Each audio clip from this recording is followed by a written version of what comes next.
2024 लोकसभा चुनाव बाजार के लिए जोरदार सरप्राइज लेकर आया है। बेशक एनडीए को बहुमत मिलता दिख रहा है, लेकिन इंडिया गठबंधन का प्रदर्शन भी दमदार रहा है और BJP on its own majority से कम पर रह गई है। नतीजों से निराश, बाजार में घबराहट का माहौल है। शेयर मार्केट इस जनादेश का साफ साफ मतलब समझना चाहता है। अब प्रधानमंत्री कौन होगा, नई सरकार का एजेंडा क्या होगा, रिफॉर्म की गाड़ी आगे चलेगी या रुक जाएगी, बाजार में स्थिरता कब लौटेगी, इस माहौल में एसआईपी जारी रखें या नहीं, पीएसयूज में क्या करें, इन तमाम सवालों के जवाब हम अगले आधे घंटे में ढूंढने की कोशिश करेंगे। खास चर्चा के लिए हमारे साथ कंप्लीट सर्कल के मैनेजिंग पार्टनर और सीईओ गुरमीत चड्ढा हमारे स्टूडियो में इस समय। Gurmeet, thank you so much हमारे साथ जुड़ने के लिए।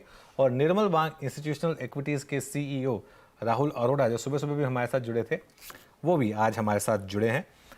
शुरुआत करेंगे, लेकिन इससे पहले एक दो चीज़ें जो मैं कहना चाह रहा था उस पर थोड़ा सा एक बात कर लें, क्योंकि बहुत लोगों के सवाल आ रहे हैं। और राहुल और गुरमीत, मैं आप दोनों से भी ये सवाल पूछूंगा, लेकिन एक चीज़ जो बहुत क्लियर है, जो इन नंबर्स ने दिखा दी यहाँ पर, कि ऐसे मौके पर थोड़ा ट्रेडिंग पोजीशन लाइट रखें तभी बेटर है।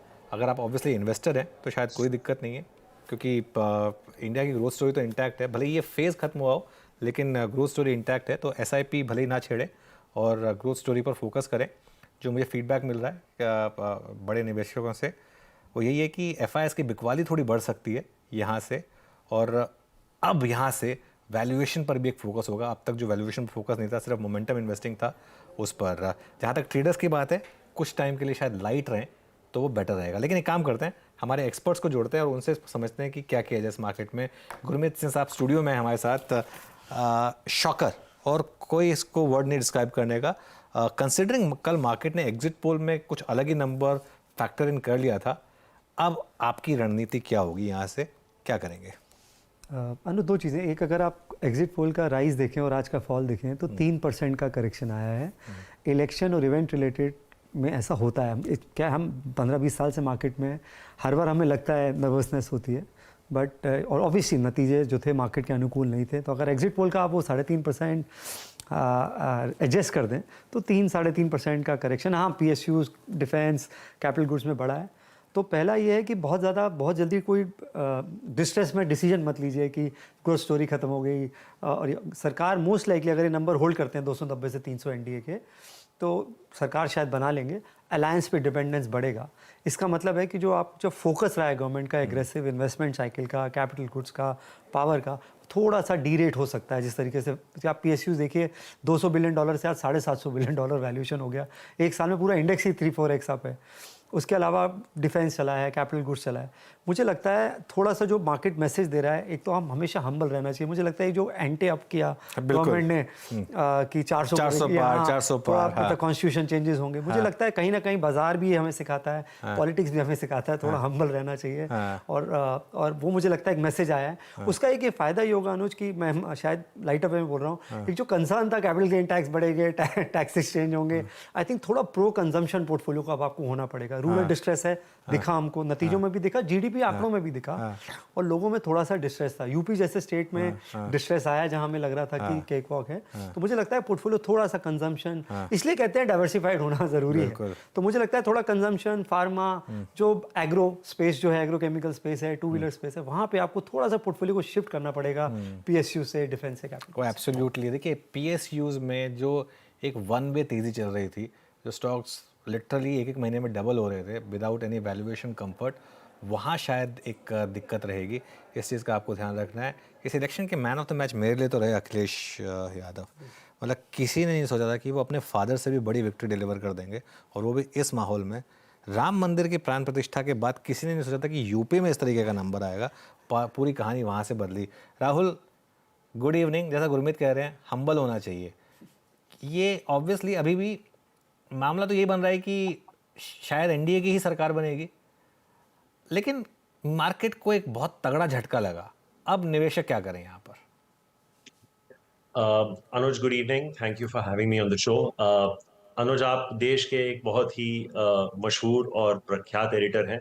आपके जरिए, आपके चैनल, आपके माध्यम से मैं एक दरख्वास्त देना चाहूंगा, जो कि ये मेरा जिस दिन इलेक्शन स्केड्यूल अनाउंस हुआ था उस दिन से लेके आज तक मेरा यही बड़ा फियर रहा था, जो कि प्ले आउट हो चुका है। क्या ये इलेक्शन फ्राइडे को नहीं खत्म हो सकता था और इलेक्शन के रिजल्ट्स मंडे को नहीं अनाउंस हो सकते थे? रिटेल निवेशकों के पैसों के साथ खेलना जरूरी था क्या? ये मेरा सबसे बड़ा क्वेश्चन मार्क है। ये सब जानते हैं कि exit polls are not a reliable source of information. आप भी इलेक्शंस देख रहे हैं, मैं भी इलेक्शंस देख रहा हूं। मैंने 98 में अपना पहला इलेक्शन देखा था when I turned 18 years old, उसके पहले भी पढ़ा हुआ है। Exit polls are no parameter for an absolute indication of a result. आपने इंडेक्स कल चढ़ा दिया, हालांकि मेरे क्लाइंट सब इंस्टीट्यूशन हैं, बट ऑब्वियसली फ्रेंड्स और फैमिली होते हैं, फोन करते हैं, पूछ रहे हैं कि कल कितना चढ़ेगा, तो एक माहौल बन गया। अब आप सोचिए आज के झटके बाद क्या होता है। You could have eliminated this entire process by just concluding the elections a day earlier and announcing the results yesterday. ये जो जितनी volatility आई है और wealth erosion ये हुआ है, इस बारे में तो मैं राहुल आपसे पूरी तरह से You know, सहमत हूँ। आज मैंने सुबह सुबह भी ये पॉइंट रेज किया था राहुल कि ये एक चीज़ तो बहुत क्लियर है, मार्केट को, हमारी मार्केट को एक, मेरे को एक लेसन बनना चाहिए, एग्जिट पोल पे ना रिएक्ट करें और सीधा एक्चुअल नंबर्स पर रिएक्ट करें। मेरे ख्याल से आप सही कह रहे हैं, लास्ट फेज फ्राइडे को होकर इलेक्शन का संडे को रिजल्ट आ जाना चाहिए था, जैसे 2009 में हुआ था और मार्केट उसके बाद अगले दिन खुला था। बिल्कुल exactly, जो हुआ है, बहुत लोग फंसे हैं, बहुत लोग फंसे Exactly. हैं और बहुत लोगों ने बहुत पैसा कमाया है। देखिए एक्विटी मार्केट में ये रिस्क हमेशा होता है, लेकिन फिर भी ये तो है कि अनुज, बहुत लोग फंसे हैं। मैं आपसे सहमत हूं कि इक्विटी मार्केट में रिस्क रहता है, लेकिन क्या इंस्टीट्यूशंस का काम ये नहीं बनता कि रिस्क को जितना एलिमिनेट कर सकते हैं करें? अगर आपके पावर में है, रिस्क रहता है, but if you can eliminate a risk. Anuj, आप क्रिकेट देखते हैं, मैं भी क्रिकेट देखता हूं। जो सचिन तेंदुलकर की 240 की इनिंग्स रही थी सिडनी में, उन्होंने एक कवर ड्राइव नहीं किया था। तो जब आप रिस्क को एलिमिनेट करके आप फिर भी परफॉर्म कर सकते हैं, तो आप रिस्क को एलिमिनेट कर दीजिए, खैर वो अलग बात है, that's a slightly procedural point. Now coming to the specific point, obviously result market के विरुद्ध गया है। करना क्या चाहिए ये मुझे नहीं मालूम अनुज, क्योंकि I am not a political analyst. तो अभी ये देखना ये है कि सरकार किसकी बनेगी, प्रधानमंत्री कौन होंगे, ये सब आई थिंक अगले कुछ घंटों में हमें पता चल जाएगा। जब आपका शो चालू हुआ, मैं देख रहा था कि एनडीए का आंकड़ा कुछ 292 के आसपास था, तो total alliance was about 20 seats in the majority, and BJP on the election commission website was showing about 242. Uh, Assuming that the current prime minister Anuj returns to office, I still think कि एक weaker government होगी, because you're going to be dependent more on coalition. Policy making इतनी robust नहीं होगी जितनी कि पहले थी।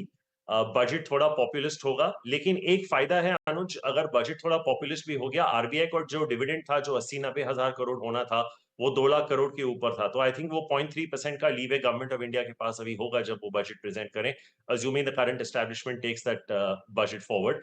लेकिन पोर्टफोलियो कंस्ट्रक्ट के हिसाब से अनुज, जस्ट वेरी शॉर्टली आज से, अगर आपका 6 महीने का व्यू है, तो आप, and this may be a contra call to be giving today, आप पीएसयू बैंक्स आज से खरीदना चालू कर सकते हैं, नॉट पब्लिक सेक्टर एंटरप्राइजेस। मैं पीएसयूज और पीएसईज में फर्क कर रहा हूं। पब्लिक सेक्टर बैंक्स में आप निवेश कर सकते हैं, एफएमसीजी 2, फार्मा 3। अगर आप 5 साल का व्यू लेके चल रहे हैं, तो जो गाड़ी निकल चुकी है डिफेंस पे, पीएलआई पे, वो चलती रहेगी। I still think globally from a 5-year perspective, manufacturing as a theme will give you very good returns, but अगले 6 महीने तक मुझे लगता है कि जो ट्रेड होगा वो होगा एफएमसीजी में, फार्मा में और पब्लिक सेक्टर बैंक्स में। क्योंकि पब्लिक सेक्टर बैंक्स ठीक है, पब्लिक सेक्टर एंटरप्राइजेस जितना नहीं चले हैं, लेकिन बैलेंस शीट्स बहुत क्लीन है, asset qualities are okay, net interest margins are okay, SBI's call was okay, BOB's call was okay. I think जैसे हमारे पूर्व प्रधानमंत्री ने कहा था, अटल बिहारी वाजपेयी ने, देश है, सरकारें आती हैं, सरकारें जाती हैं, companies don't operate on governments provide an environment for companies to work in. And Rahul, वो बात मैं समझ गया आपकी, बिल्कुल 100% उस ट्रैकिंग अर्निंग्स। नहीं, बिल्कुल मैं उसी पर आ रहा था अब एक्चुअली। गुरमीत, अब तक मार्केट में एक चीज़ जो थी कि अर्निंग्स की बात करते थे कि अर्निंग्स की क्यों बात कर रहे हैं 2050 की अर्निंग्स की बात होती थी।